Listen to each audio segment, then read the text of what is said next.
How was it fun to play this dysfunctional superhero, because they are pretty messy? Oh, yeah. How much it was fun or how much it was difficult to do? It was a bit of all of that, really.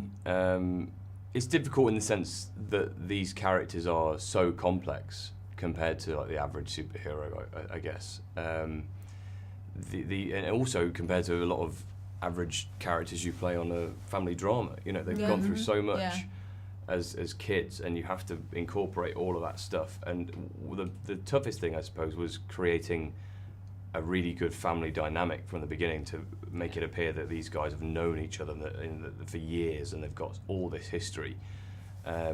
So to create that dysfunctionality was actually probably the biggest challenge to start with. And the fun part is these characters are really fun, the story is really fun, and the relationships are really fun. And they're goofy and make terrible decisions and make fun of each other relentlessly. And I grew up an only child. I have a sister, but she's 20 years younger than me. So, going from not growing up with any siblings to having to play like one of six was like such a crazy experience for me. But I think we did all right. I think we fell into it quite well. And I think actually that testament. Especially you two guys. Yeah, we did all right. We from day one it was like, oh, what's up, friend? Yeah. We were hanging from day one, weren't we? Yeah, and it was that was the good thing about all of the cast, really, is that everyone has been very well cast, and their personalities sort of reflect a little bit. They're almost like the characters are like heightened versions of all of us in a way, or they've taken bits of us, and that's what's so good about Steve Blackman and Peter Hoare's casting of the group, is that they've really captured everyone, and I think they knew who would get on very well, who would clash, and which who wouldn't. Character. So it was intelligently done. Yours is the only love story in the series. Yeah. Well, the only beautiful, if we see Genuine. Without spoiler.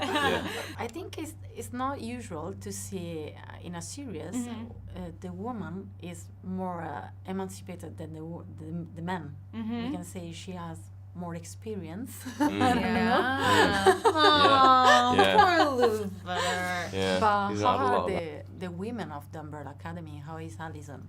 I think she is such a fiery spirit, because I think because she was the only girl with powers, she had to keep up with all of her brothers, and so I think that she just grew up in an environment where it was fight or flight, and being the girl was not an excuse, and she wasn't let off the hook, and the bar wasn't set lower for her. She had to rise to every occasion. She had to run just as fast and fight just as hard and learn all the skills that her brothers were learning growing up, because she was one of them. And then on top of that, she was like the poster child. She was always put in front. She was on the cover of all the magazines, and so I think she grew up being a really, really strong, independent, kind of attention-demanding woman. Being able to choose the power of your character, what you will do with it? I don't want to be a big monkey or something. I just want to be a monkey. Just superpower. That's all I want to do. Just want to be a monkey. Yeah.